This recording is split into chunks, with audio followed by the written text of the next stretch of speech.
Welcome back. I'm Austin Westfall. The search is intensifying for missing University of Pittsburgh student Sudiksha Konanki, who was last seen in the early hours of March 6th on a beach outside of a five-star resort in the Dominican Republic. A male friend who was with Konanki around the time of her disappearance is under investigation. Police saying Joshua Reeb was in the water at the same beach, and they are questioning him in an attempt to corroborate his version of events, according to a translation of a Spanish language translation. And we are going to be joined now by former FBI agent Scott Duffy. He's here to break this down with us. Scott, it's good to see you. With each day that goes by with these things, there's a loss of forensic evidence, isn't there? Yes, there is, Austin. Good evening. Thanks for having me on.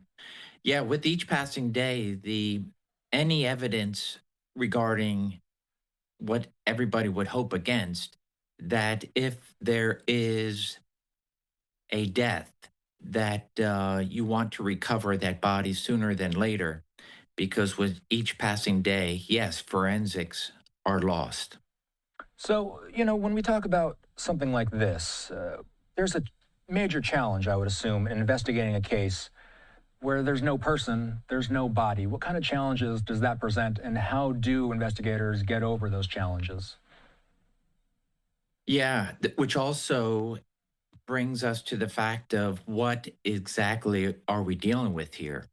Are we dealing with somebody who has walked off by themselves? Are we dealing with somebody who has fallen to foul play, whether it be a kidnapping, some sort of assault, a homicide, or an accidental drowning? So law enforcement is dealing with all those theories, but I believe it is on the right track with bringing all the resources to bear and to treat this at its top, in the sense that let's assume that a criminal act took place and bring to bear all the resources of all the different law enforcement entities that are now involved, and then to downplay it as the evidence dictates as this goes on.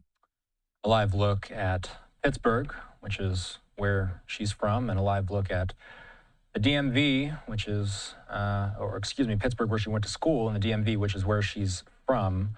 We've been watching closely how multiple agencies have been tackling this investigation. So I got to ask you about the U.S. involvement, the government of India's involvement, as well as the local investigators there in the Dominican Republic, Scott. So we know that the U.S. and India are working on this. India is where she was born. Then the DR authorities, they suggested that Konanki drowned after going into the waters after a night out with friends. They've also since said that the investigation now extends, quote, beyond an accidental event, and all variables are being examined. Does the DR's story complicate how other governments can carry out their investigation? Yeah, so you are in a foreign territory when you're dealing with outside entities. So FBI and any India law enforcement or intel agencies that are on the ground, to include her hometown in Virginia with regards to the Loudoun Sheriff's Office. Nobody can be doing any type of investigative pursuit of this without the request of the DR authorities. They are the primary jurisdiction.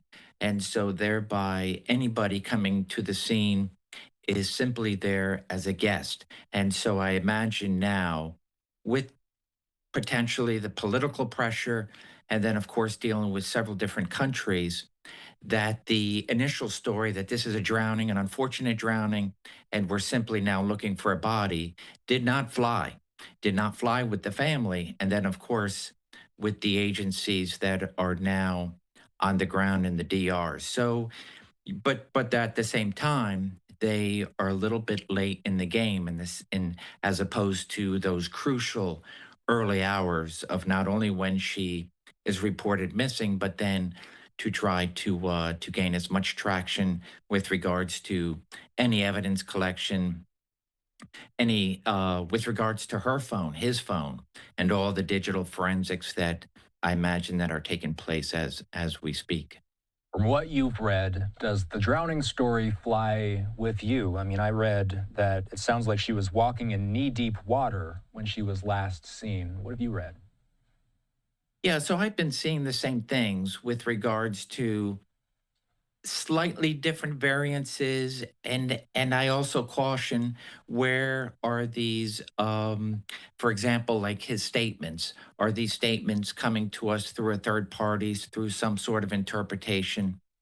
So I back up to, as if I was an investigator, go back to the original statement and try to see what is said, how it's being said, was he recorded? And so thereby, American Indian law enforcement are able to kind of review that. Also hoping that they had a crack to further that interview as long as he was cooperative. So I would like, in not knowing enough about DR, not knowing enough about its current, not knowing enough about how many people suffered, whether it be a drowning or some sort of water rescue.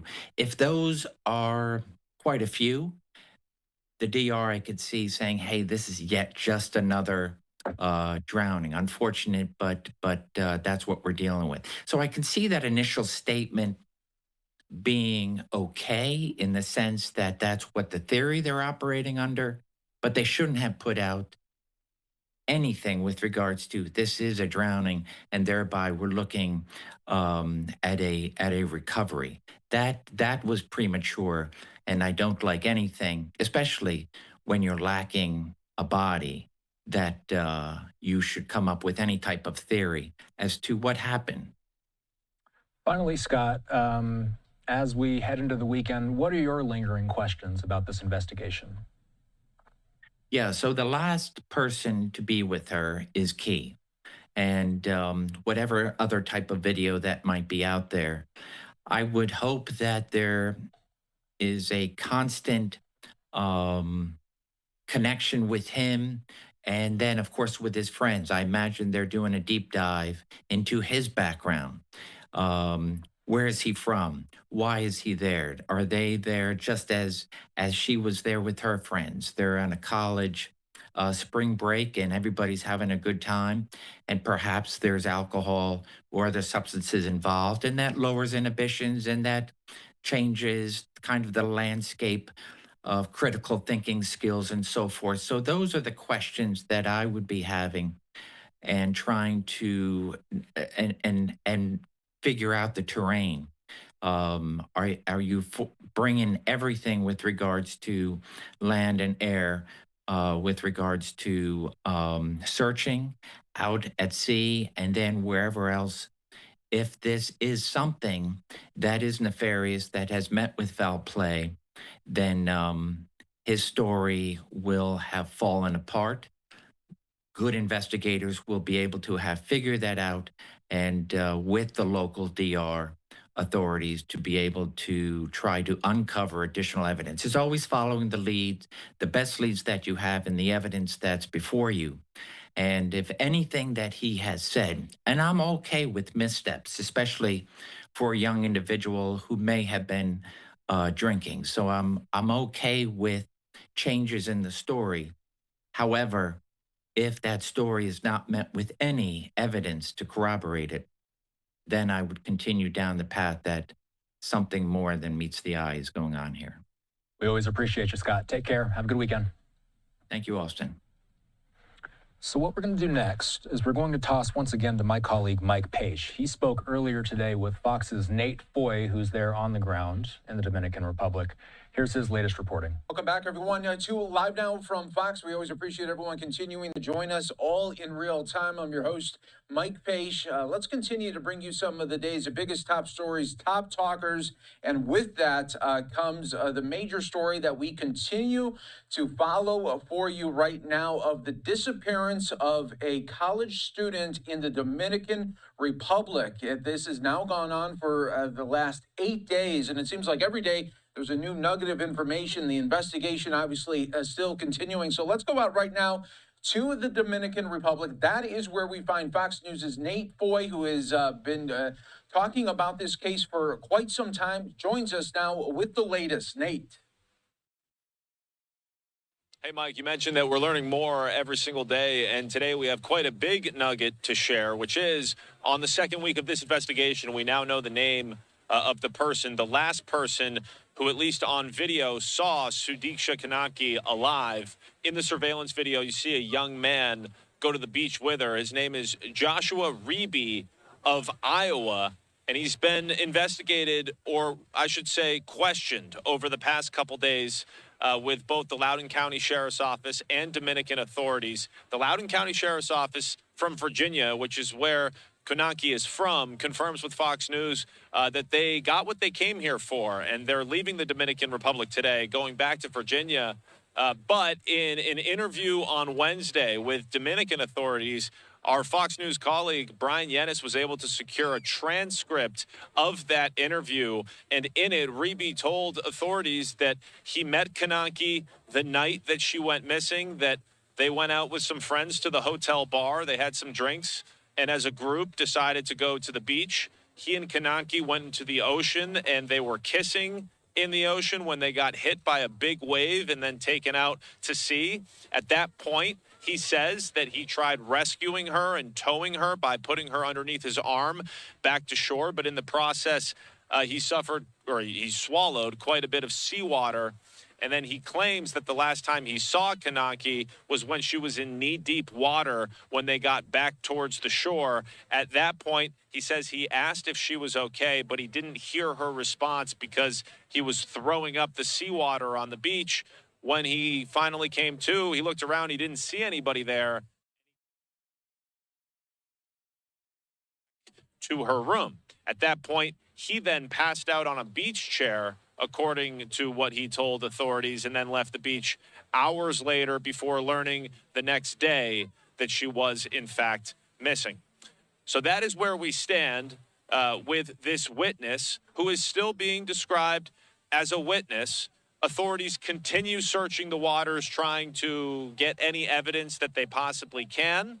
I should also add that Reby declined to answer 8 questions from authorities, including how he felt about Konanki's disappearance and if he reported their experience on the beach to either authorities or the hotel. He has hired multiple Dominican lawyers. His family tells Fox News that this is a difficult time. They're feeling pain, and they requested privacy as they deal with this challenging moment. So that is where we stand right now. The search continues, and investigators back out on the water and in the air today. We'll send it back to you, Mike. Yeah, Nate, this was just big news coming from big developments about this investigation and really the last moments of this college student's whereabouts. But are some people thinking, okay, this information, I know the police and investigators knew this probably earlier than the public, but why not just come out and say that right off the top? Why do you think the Dominican Republic not really putting these news conferences out, really giving the public a little bit more detail? Why does it have to come out through the different media requests and their own digging? Yeah, it's been really difficult to get answers. In fact, the Dominican Attorney General's office told us yesterday that they weren't going to hold any news conferences until there was a significant change in the investigation. Today, we just learned of those developments that I just detailed. We'll see if that constitutes a significant development, and hopefully we can get some Dominican officials on the record. We are accumulating more sources the longer that we're here, and we're starting to get a little bit more information as we build that trust. But Fox News Digital did speak with a former FBI agent who criticized Dominican authorities for how they handled the beginning of this investigation, indicating that the most likely situation here was that Konanki drowned. And this agent that spoke with Fox News Digital said that they got ahead of the investigation, and they have to consider all possibilities, which Konanki's parents have been requesting.